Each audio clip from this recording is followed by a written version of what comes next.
അജരെ നിങ്ങളെ മോള് ബസ് സ്റ്റോപ്പില് ആരാന്റെ കൂടെ ഇങ്ങനെ കളിക്കണത് കണ്ടു എന്നിങ്ങനെ നാട്ടിൽ നല്ലത് ഉദ്ദേശിക്കുന്ന ഒരാള് അയാള് വന്നിട്ട് ഈ കുട്ടിന്റെ ഉപ്പാനോട് പറഞ്ഞപ്പോ ഈ ഉപ്പ മോളോട് ചോദിച്ചു, ശരിയാ മോളെ, എങ്ങനെ നിന്നെ കുറിച്ചൊരു പരാതി ഉണ്ട്, നീ ഇങ്ങനെ ബസ് സ്റ്റോപ്പില് ആരോ കൂടെ ഇങ്ങനെ കളിക്കണത് കണ്ടു എന്ന് അറിഞ്ഞു, ശരിയാണോ?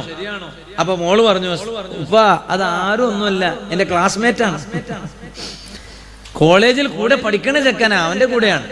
അത് ശരി, ഉപ്പക്കത് പ്രശ്നമല്ല. പിറ്റേ നീ പരാതി പറഞ്ഞ ആളോട് ഉപ്പ വിളിച്ചിട്ട് പറയാണ്, അല്ല നിങ്ങൾ ഈ പറഞ്ഞത് അത് ആരാന്റെ കൂടെ അല്ല കളിച്ചത്, കൂടെ പഠിക്കണം, ഓൻ കൂടെ പഠിക്കണം, ഫാത്തിമാന്റെ കൂടെ പഠിക്കുന്നവനാ, ആ പ്രശ്നമല്ല, കൂടെ പഠിക്കാന്ന് പറഞ്ഞ പിന്നെ പ്രശ്നമില്ല. റൗളത്തു ത്വാലിബീനിൽ ഇമാം നവവി റളിയല്ലാഹു അൻഹു എന്താ പറഞ്ഞേ?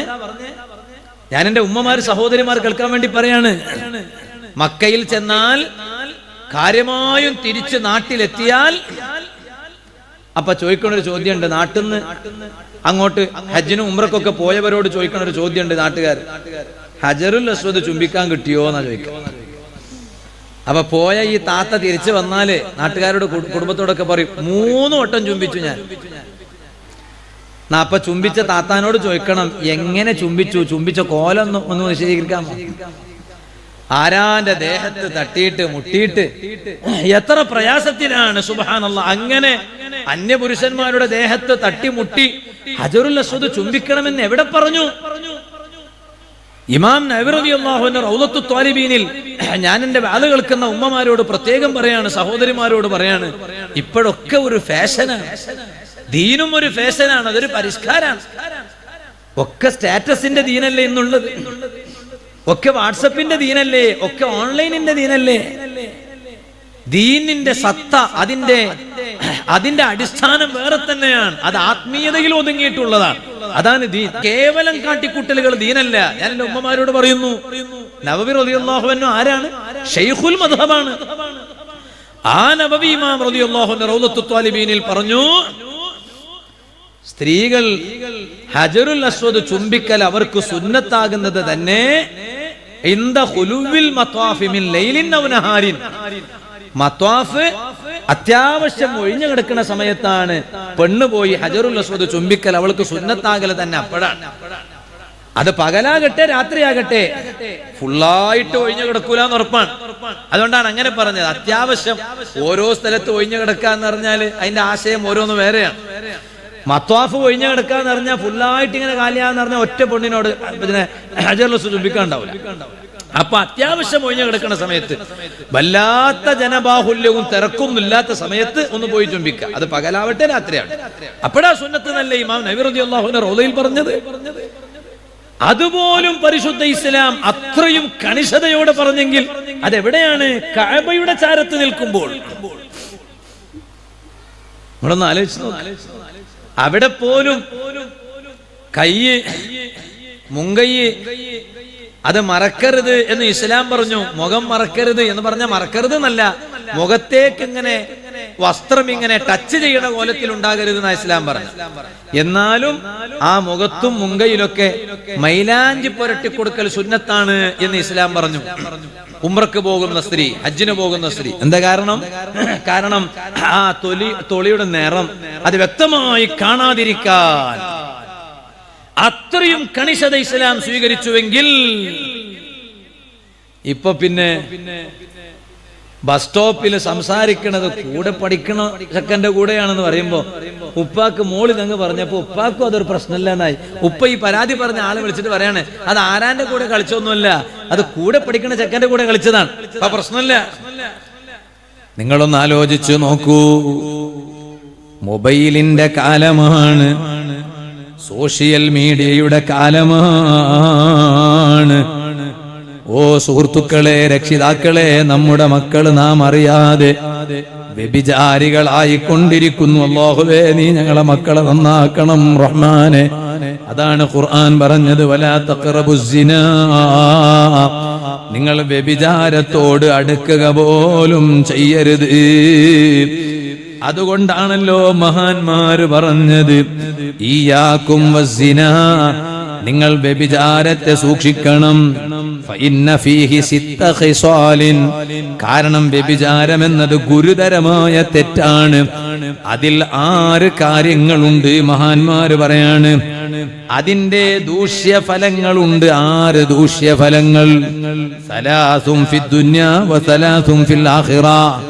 3 എണ്ണം ദുനിയാവിൽ തന്നെ കാണേണ്ടതാണ്, മറ്റു 3 എണ്ണം പരലോകത്ത് വെച്ച് കാണേണ്ടതാണ്. ഏതാണ് ദുനിയാവിൽ കാണേണ്ടുന്ന 3 ദൂഷ്യഫലം? ഫനുഖ്സാനുർ റിസ്ഖി, അതാ റിസ്ഖ് ഇങ്ങനെ ചുരുങ്ങി ചുരുങ്ങി വരും. കച്ചവടം കുറഞ്ഞു കുറഞ്ഞു വരും. ജീവിതത്തിൽ പഴയ സന്തോഷം കാണൂല, പഴയ സാമ്പത്തിക സ്രോതസ് കാണൂല. കാരണം ആള് വ്യഭിചാരിയാണ്.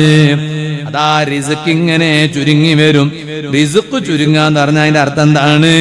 അതേ റിസ്കിന്റെ ബറക്കത്തങ്ങില്ലാണ്ടായി പോകും. രണ്ടാമതായി അതിന്റെ അനന്തര ഫലം എന്താണ് ദുനിയാവിൽ കാണേണ്ടത്?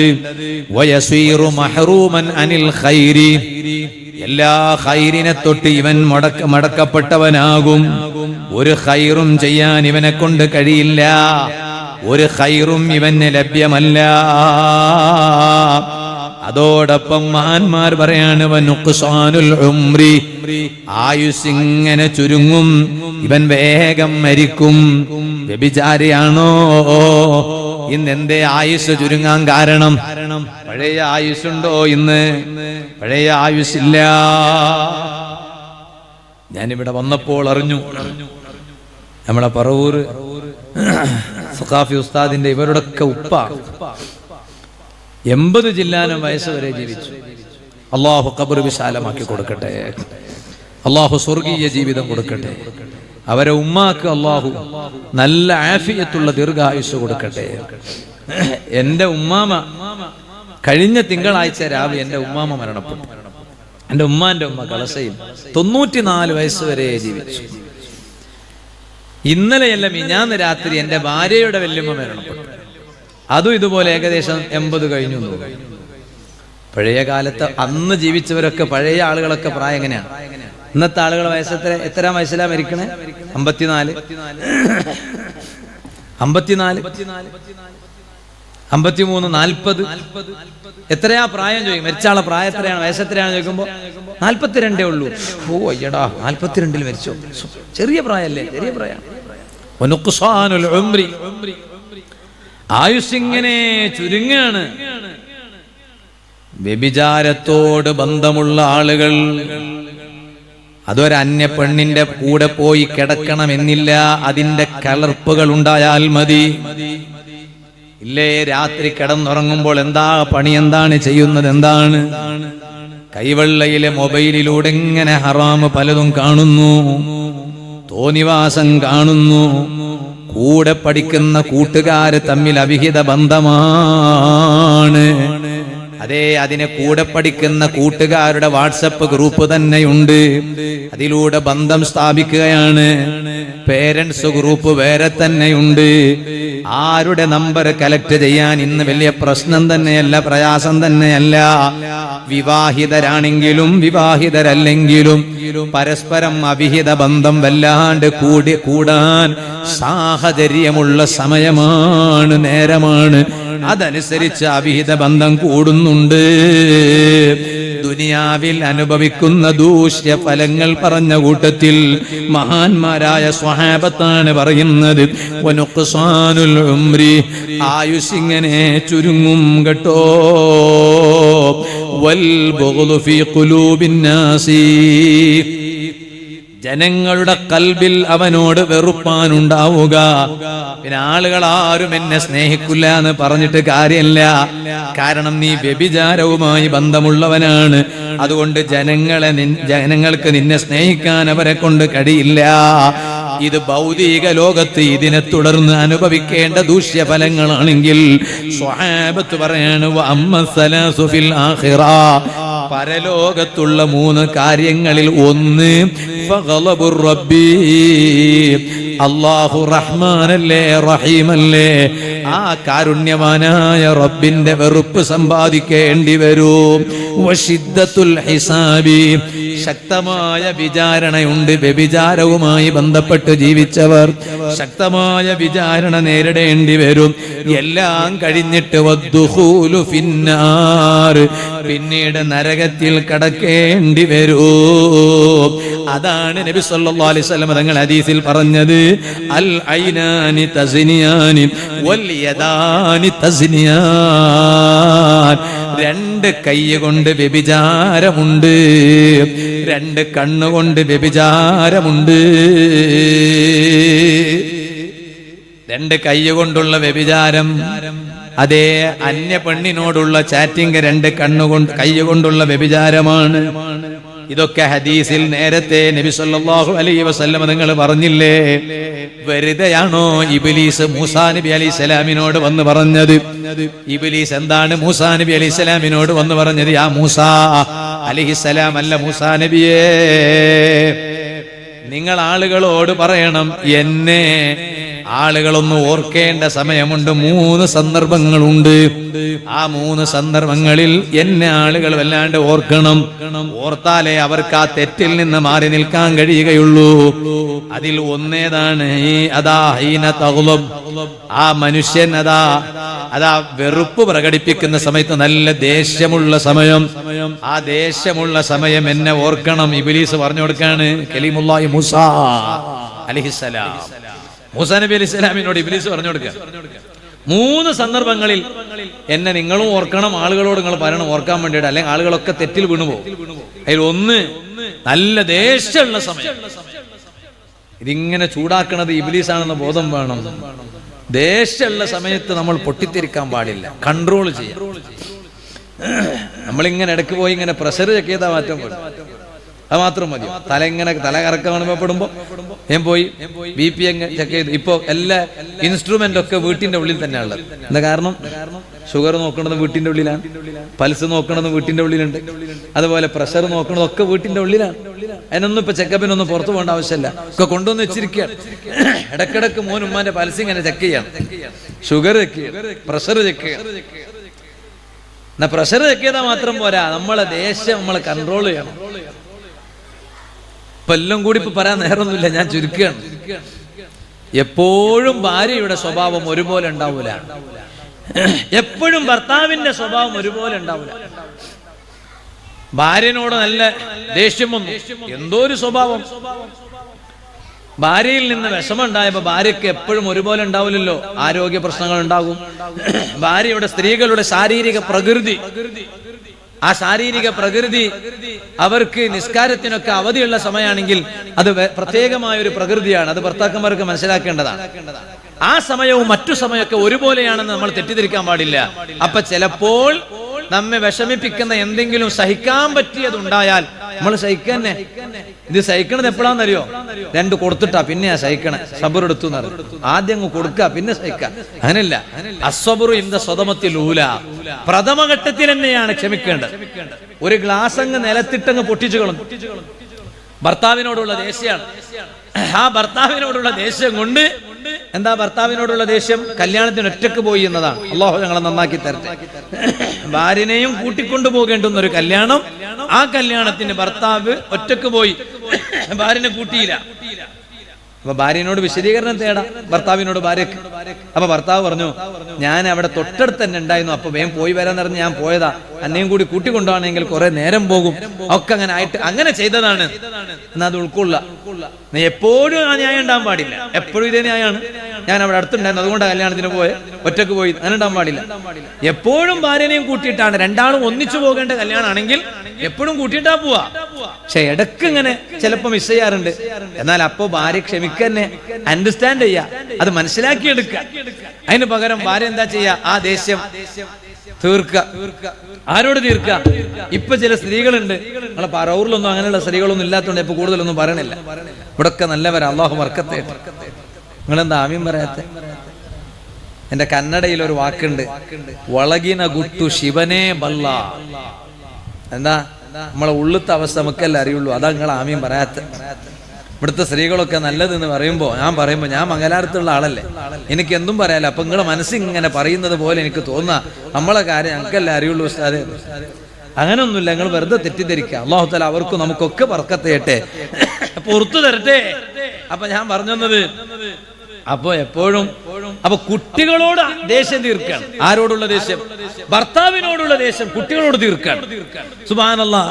കുട്ടി സ്കൂളും വിട്ട് വരുമ്പോ നേരെ ഉമ്മാന്ന് വിളിച്ചിട്ട് സ്കൂളിൽ നിന്നൊക്കെ തിരിച്ച് കുട്ടി വരുമ്പോ നല്ല വിശന്നിട്ടാ വരാ അല്ലെ? ഞങ്ങളെ നാട്ടിലൊക്കെ അങ്ങനെയാണ്.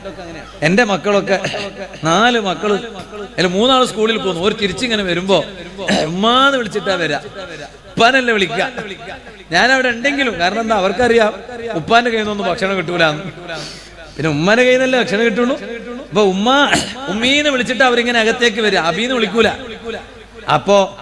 അപ്പൊ സുബ്ഹാനല്ലാഹ്, ഈ കുട്ടികൾ ഇങ്ങനെ വരുമ്പോ ഭാര്യക്ക് ഭർത്താവിനോട് എന്തോ ഒരു ദേഷ്യമാണ്. ആ ദേഷ്യം കുട്ടികളോട് തീർക്കാൻ. എങ്ങനെ തീർക്കുക? കുട്ടികൾക്ക് ഭക്ഷണം കൊടുത്തില്ല വൈകുന്നേരം വന്നപ്പോ. അപ്പോഴാണ് വല്യമ്മ, ഈ കുട്ടികളെ വല്യമ്മ എന്ന് പറഞ്ഞ ഭർത്താവിന്റെ ഉമ്മ വന്നിട്ട് ചോദിച്ചു മരുമോളോട്, പിന്നെ അല്ല ഈ പേരമക്കളോട് ചോദിച്ചു, കുട്ടികളോട് ചോദിച്ചു, നിങ്ങൾ കഴിച്ചോന്ന് ചോദിച്ചു. ഞാൻ കഴിച്ചില്ല. എന്താ കാരണം? ഉമ്മ തന്നില്ല.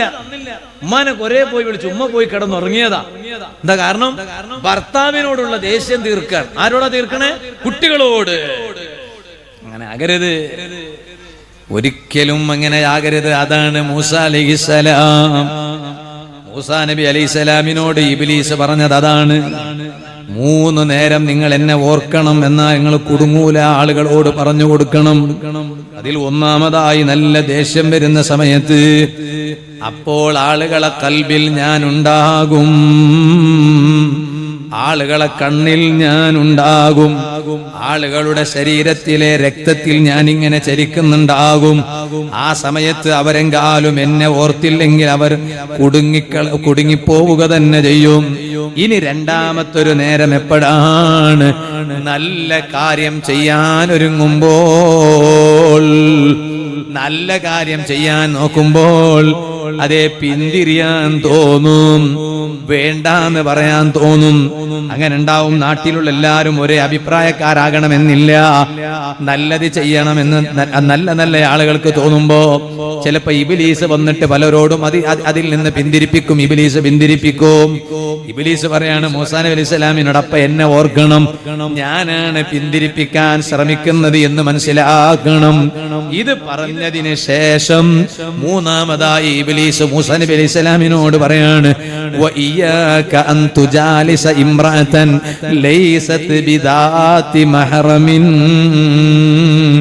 മഹറമിയത്ത് ബന്ധമില്ലാത്ത ഏതെങ്കിലും ഒരു അന്യ പെണ്ണിന്റെ കൂടെ തനിച്ച് ഒറ്റക്ക് ഇരിക്കുന്നത് സൂക്ഷിക്കണേ. അങ്ങനെ ഒരു സാഹചര്യം കിട്ടിയാൽ അവിടെ ഞാനുണ്ടെന്ന് നിങ്ങളൊന്ന് ഓർക്കണേ. ഫഇന്നി റസൂലുഹാ ഇലൈക വറസൂലുക ഇലൈഹാ, ഞാൻ നിങ്ങളിലേക്കും ആ പെണ്ണിലേക്കും പറഞ്ഞയക്കപ്പെട്ട ആളാണെന്ന് നിങ്ങൾ മനസ്സിലാക്കണം. ഇത് ആളുകളോട് നിങ്ങൾ പറഞ്ഞു കൊടുക്കണം.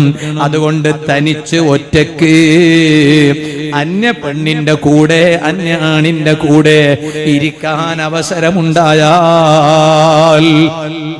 ആ അവസരം നമ്മൾ മുടക്കിക്കളയണം. അതാണ് ശ്രദ്ധിക്കേണ്ടത്. അങ്ങനെയാണ് നമ്മൾ ആലോചിക്കേണ്ടത്, അങ്ങനെയാണ് നമ്മൾ ചിന്തിക്കേണ്ടത്. അതുകൊണ്ടാണല്ലോ സുന്നത്തായ ഉംറക്ക് പോകുമ്പോൾ മഹാന്മാരെന്താണ് മസ്അല പറഞ്ഞത്? ഫർളായ ഹജ്ജാണോ? എന്റെ ഉമ്മമാർ മനസ്സിലാക്കാൻ വേണ്ടി പറയാണ്, ഉംറ ഏജൻസികൾ ധാരാളമുണ്ടെന്ന് കരുതിയിട്ട്, അതേ ട്രാവൽസും ഗ്രൂപ്പുകളും കണ്ടമാനമുണ്ടെന്ന് കരുതിയിട്ട് ഇങ്ങനെ കെട്ടഴിച്ച് വിട്ടതുപോലെ കണ്ട് കാണുന്നവരെ കൂടെ പോകാൻ ഇസ്ലാം അനുവദിച്ചിട്ടില്ല. ആദ്യത്തെ ഹജ്ജാണോ, ആദ്യത്തെ ഉംറയാണോ? അതാണ് ഒരു പെണ്ണിനും ഒരാണിനും ഫർളായ ഹജ്ജും ഫർളായ ഉംറയും. അവിടെ പെണ്ണ് പോകുമ്പോൾ ഒന്നിരിക്കലോ കൂടെ ഭർത്താവ് വേണം, അല്ലെങ്കിൽ മഹറമായ ആണ് വേണം. ഇവരാരുമില്ലെങ്കിലും ഔ നിസ്വത്തുൻ സിഖാത്തുൻ, വിശ്വസിക്കാൻ പറ്റിയ സ്ത്രീകൾ കൂടെയുണ്ടെങ്കിലും അവൾക്ക് പോകൽ നിർബന്ധമാണ്. ഭർത്താവ് തന്നെ കൂടെ പോകണം എന്നില്ല, അല്ലെങ്കിൽ മഹറമിയത്ത് ബന്ധമുള്ളവർ തന്നെ കൂടെ പോകണമെന്നില്ല. അതേ സമയത്ത് സുന്നത്തായ ഉംറയാണോ, സുന്നത്തായ യാത്രയാണോ, സുന്നത്തായ ഹജ്ജും സുന്നത്തായ ഉംറയും സുന്നത്തായ യാത്രയാണോ, അപ്പോൾ സിയാറത്തുകൾ അതിൽ പെട്ടില്ലേ?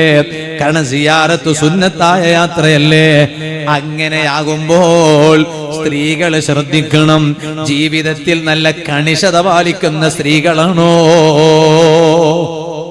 പഴയ കാലത്തെ മാമമാർ, ഇവിടെ ഉമ്മാമ്മമാര് എന്നാ പറയാ, വല്യുമ്മമാര്, എത്രയാണ് അവർക്ക് ഈ വിഷയത്തിൽ അവർക്കൊരു വ്യക്തമായ നിലപാടുണ്ടായിരുന്നു. ഇനിയിപ്പോ അങ്ങനെങ്കിലുണ്ടോ? ഇല്ല. കല്യാണ വീടായാലും എവിടെയായാലും സുബ്ഹാനല്ലാഹ് ഇതൊരു വിഷയം തന്നെയല്ല. 94 വയസ്സുള്ള എന്റെ ഉമ്മാമ്മനെ എനിക്കിപ്പോഴും ഓർമ്മ. അത് എന്റെ ഉമ്മാമ്മ മാത്രല്ല, ഞങ്ങളെ നാട്ടിലെ പ്രായമുള്ള വല്യമ്മമാരൊക്കെ അങ്ങനെയല്ലേ. അവരുടെ ഈ അകത്തിരിക്കണ റൂമാണ് അവരുടെ റൂം. ഞങ്ങളെ നാട്ടിലെ കളസയിലെ തറവാട് വീട് അതിന് മുറിയത്ത് എന്ന് പറയും. മുറിയത്ത് എന്ന് പറഞ്ഞാൽ ഉസ്താമാരുടെ ഭാഷയിൽ പറഞ്ഞ ഖാറൂൽ ബൈത്തി. സ്ത്രീകൾക്ക് നിസ്കരിച്ചാൽ ഏറ്റവും കൂടുതൽ പ്രതിഫലം കിട്ടണ ആ റൂമാണ്, ആ മുറി. അതിന് ഞങ്ങളെ നാട്ടില് മുറിയത്ത് എന്നാ പറയാം. ഉള്ളിന്റെ ഉള്ളിന്റെ ഉള്ളിന്റെ ഉള്ളിന്റെ ഉള്ളിന്റെ ഉള്ളിൽ അതാണ് ഉമ്മാമാന്റെ റൂം. അതാണ് ആ റൂമിലെ ജനല് തുറന്നിട്ടുണ്ടാവില്ല ജീവിതകാലത്ത്. എന്താ കാരണം? അങ്ങോട്ട് പുറത്തുനിന്ന് ആരെങ്കിലും അകത്തേക്ക് നോക്കിപ്പോയാലോ എന്ന് കരുതിയിട്ട് അത് തുറന്നിട്ടുണ്ടാവില്ല. പഴയ കാലത്തെ വല്യമ്മമാരുടെ ഒക്കെ സൂക്ഷ്മത അങ്ങനെയാണ്. ഇന്നിപ്പോ ഇത് വേള് പറഞ്ഞാലോ, ഇനിയിപ്പോ ഇത് വേള് പറഞ്ഞാലോ പഴയ മാറ്ററാ, പുതിയ കാര്യമൊന്നും പറഞ്ഞിട്ടില്ല എന്നാരാ. പഴയത് തന്നെ ചെയ്യാൻ എത്ര ബാക്കിയുണ്ട് ഉമ്മമാരെ ഇവിടെ. പഴയത് തന്നെ പറഞ്ഞു വെച്ചത് ഇവിടെ ചെയ്ത് തീർക്കാൻ എത്ര ബാക്കിയുണ്ട്. എന്നിട്ടല്ലേ പുതിയത്. പുതിയ മാറ്ററൊന്നുമില്ല, ഒക്കെ പഴയതാണെന്ന് പറയാം. പഴയത് തന്നെ ചെയ്തു തീർക്കാൻ എത്ര ബാക്കിയുണ്ട് ഇവിടെ. ആ സുന്നത്തായ ഹജ്ജിനും സുന്നത്തായ ഉംറക്കും സുന്നത്തായ യാത്ര പോകുമ്പോൾ കൂടെ വിശ്വസിക്കാൻ പറ്റിയ സ്ത്രീകൾ ഉണ്ടായാ പോരാ, കൂടെ ഭർത്താവ് വേണം, അല്ലെങ്കിൽ മഹറമിയത്ത് ബന്ധമുള്ള ജേട്ടനോ അനുജനോ മോനോ അങ്ങനെയൊക്കെ വേണം. ഇത് ഇസ്ലാമിന്റെ കാഴ്ചപ്പാടല്ലേ, ഇസ്ലാമിന്റെ നിയമമല്ലേ. അത്രയും ശ്രദ്ധിക്കാനല്ലേ ഇസ്ലാം പറഞ്ഞത്. ഒരിക്കലും അന്യ പെണ്ണിന്റെ കൂടെ അന്യാണിന്റെ കൂടെ തനിച്ചിങ്ങനെ ഇരിക്കണത്, അങ്ങനെ ഒരു സാഹചര്യം കിട്ടിയാൽ ഒരിക്കലും ആ സാഹചര്യത്തിന് മുതിരരുത്. ചില ഭർത്താക്കന്മാരുണ്ട്, ഈ നിയമം അറിയാഞ്ഞിട്ടാണോ എന്നറിയില്ല, വലിയ തിരക്കുള്ള ഭർത്താവാണ്, ഭാര്യയെ അത്യാവശ്യം സ്ഥലത്തേക്ക് കൂട്ടിക്കൊണ്ടുപോകുന്ന തിരക്കുള്ള ഭർത്താവ്. എന്തിനപ്പോ ആ ഭർത്താവിന്റെ തിരക്കെന്നറിയില്ല. എന്നിട്ട് മെല്ലെ ഓട്ടോക്കാരനെ വിളിക്കാണ്, ഓട്ടോ ഡ്രൈവറിന്റെ കൂടെ ഭാര്യനെ ഒറ്റക്ക് പറഞ്ഞേക്കാണ്. ഓട്ടോ ഡ്രൈവർ നല്ലയാളാണ്, മോശക്കാരനൊന്നുമല്ല, ഭാര്യയും നല്ലയാളാണ്, മോശക്കാർത്തിയൊന്നുമല്ല. പക്ഷേ ഫഇന്നീ റസൂലു, അതേ ഇലൈക വ ഇലൈഹാ, തനിച്ച് ആയിപ്പോയാൽ പഴപ്പിക്കുന്ന മൂന്നാമനായി ഇബ്ലീസ് അവിടെ വരൂന്നല്ലേ പറഞ്ഞത്. അത് ഹദീസിലും നബി സല്ലല്ലാഹു അലൈഹി വസല്ലം തങ്ങൾ പരിചയപ്പെടുത്തിയതല്ലേ. ഇതിന്റെ ഗൗരവം ചിന്തിക്കുന്ന ഒരു ഭർത്താവിന് ഭാര്യനെ ഒറ്റക്ക് മറ്റൊരുത്തന്റെ കൂടെ പറഞ്ഞേക്കാൻ പറ്റുമോ? അതിനെ പ്രവാസിയാണെന്ന ന്യായം പറയാൻ വകുപ്പില്ല. ബാംഗ്ലൂരിലാണ് ജോലി എന്ന് ന്യായം പറയാൻ വകുപ്പില്ല. തിരുവനന്തപുരത്താണ് ജോബ് എന്ന് പറയാൻ വകുപ്പില്ല. എവിടെയാണെങ്കിൽ പോലും ഇസ്ലാമിന്റെ നിയമം അത് ശ്രദ്ധിക്കേണ്ടതല്ലേ. അത് പരിശുദ്ധ ഖുർആൻ പറഞ്ഞതല്ലേ. ഇരിക്കട്ടെ, ഞാനിപ്പോൾ അതിലേക്ക് നീട്ടിയിറങ്ങി സംസാരിക്കുന്നില്ല. അത്രയും വലിയ ഗുരുതരമായ വിഷയമാണത്, അത്രയും വലിയ ഗൗരവമുള്ള വിഷയമാണത്. അത് പരിശുദ്ധികളിൽ നിന്ന് പൈസ എടുത്ത് ഓടിക്കളയലല്ലേ, എന്നിട്ട് അവസാനം ഫോൺ സ്വിച്ച് ഓഫ് ചെയ്യലല്ലേ, അതാ മൊബൈൽ നമ്പർ മാറ്റിവെക്കലല്ലേ, സിമ്മങ്ങ് ഊരിക്കളയലല്ലേ. അതൊക്കെ വലിയ മാന്യതയുള്ള പണിയാണോ? അതൊക്കെ വലിയ നല്ല പണിയാണോ? നിങ്ങളൊന്ന് ആലോചിച്ച് നോക്കൂ. പോയി കിടക്കാൻ ഒരു ഖബറുണ്ടെന്ന പേടി വേണ്ടേ? എന്തിനാണ് ഇപ്പൊ ഇങ്ങനെയൊക്കെ ചെയ്യണത്? സഞ്ചരിക്കാൻ ഒരു കാറുണ്ടെങ്കിൽ ആ ഉള്ള കാറിൽ യാത്ര ചെയ്താൽ പോരെ? അമിതമായ ആർത്തി കൊണ്ട് ഒക്കെ വലിച്ചിടാണ്. ഖുർആനിന്റെ സന്ദേശങ്ങളൊക്കെ എത്ര പ്രസക്തിയുള്ള സന്ദേശമാണ്. അതാണ് പരിശുദ്ധ ഖുർആനിൽ അല്ലാഹു തആല പറഞ്ഞത്. സുബ്ഹാനല്ലാഹ്, ഖുർആൻ പറഞ്ഞു, നിങ്ങള് അമിതമായ ഒരു ജീവിതം, ആ ജീവിതം ത്തിലുള്ളത് ഒന്ന്, തങ്ങൾ ഇൻഷാ അല്ലാഹ് 9:30 എത്തും. അപ്പൊ ഒരു അരമണിക്കൂറും കൂടി സമയമുണ്ട്. പക്ഷെ അതിന്റെ ഇടക്ക് വേറൊരു കാര്യം കൂടി നടക്കാനുണ്ട്. അപ്പൊ അതുകൊണ്ട് ഇനി കൂടുതൽ വാദിന് സമയമില്ല എന്ന് അതിന്റെ അർത്ഥം. രണ്ടാമത്തതും കൂടി വായിക്കുമ്പോ അങ്ങനെയാണ്. അപ്പൊ ഇൻഷാ അല്ലാഹ് ഞാൻ ചുരുക്കുകയാണ്, ഞാൻ അവസാനിപ്പിക്കുന്നു. ഞാൻ പറഞ്ഞു വന്നത്, അപ്പൊ ഇതൊക്കെ വലിയ വിഷയമാണ്. അതിൽ നമുക്ക് നല്ലൊരു വാശി വേണം. നമ്മൾ എന്തെങ്കിലും ഇങ്ങനെ പോയി കിടക്കാൻ ഖബറിലല്ലേ, ആ ഖബറിൽ പോയി കിടന്നാ പിന്നെ എന്താ ഉണ്ടാവുക? ഒന്നുമില്ല.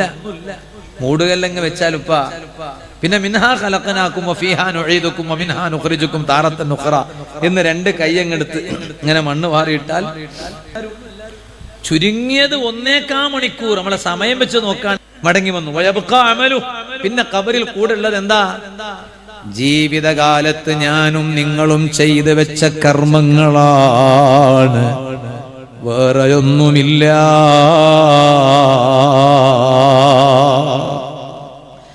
ആ ഖബറിൽ പോയി കിടക്കാനുണ്ടെന്ന ബോധം വേണം. നല്ലത് മാത്രം ചെയ്യണം.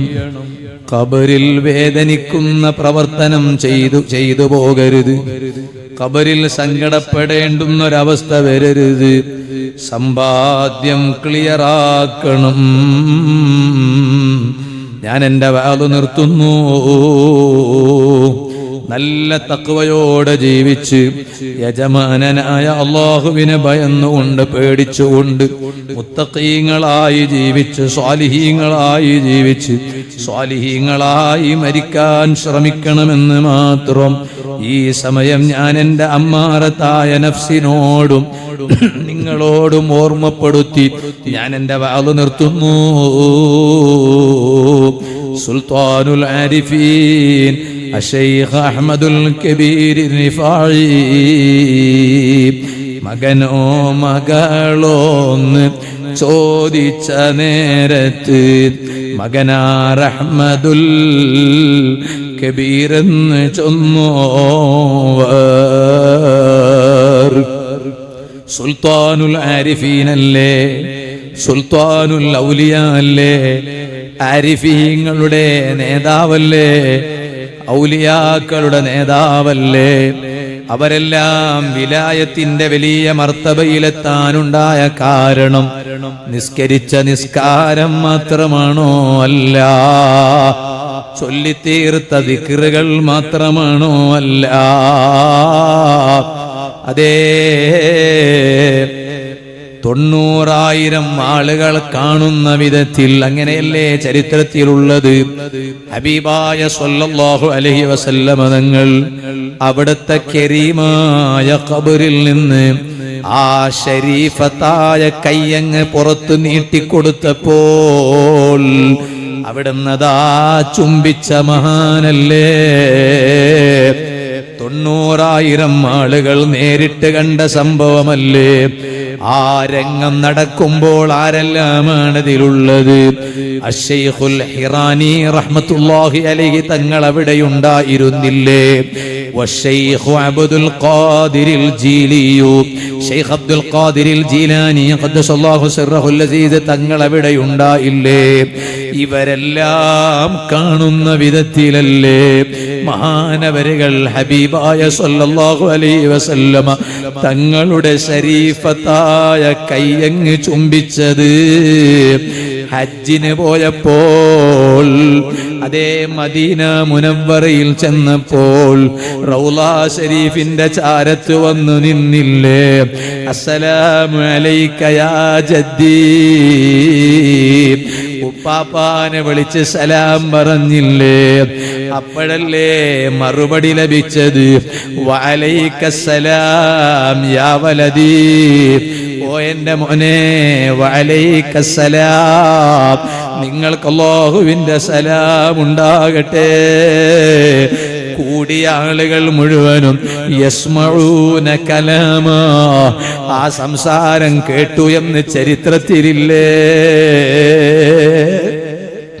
അവരെല്ലാം ഇത്രയും വലിയ മർത്തബയിലെത്താനുണ്ടായ കാരണം നിസ്കരിച്ച നിസ്കാരം മാത്രമാണെന്ന് കരുതിപ്പോയോ? ചൊല്ലിത്തീർത്ത ദിക്റുകളാണെന്ന് മാത്രമാണെന്ന് കരുതിപ്പോയോ? അല്ല അല്ല, അതെല്ലാം ജീവിതത്തിൽ ശ്രദ്ധിക്കുന്നതോടൊപ്പം അതേ നാലാളുകൾക്ക് എങ്ങനെയാണ് ഞാനൊരു ഉപകാരമുള്ളവനാകേണ്ടതെന്ന് ചിന്തിച്ച് ആശ്രയിക്കുന്ന ആളുകൾക്ക് ആശ്രയം കൊടുത്ത് ജീവിച്ച മഹാനല്ലേ? സഹായം അതേ തേടി ജീവിച്ച ആളുകൾക്ക് പ്രവർത്തിച്ച് ജീവിച്ച മഹാനല്ലേ? കുഷ്ഠരോഗികളെ കൂടെ നിന്ന മഹാനല്ലേ?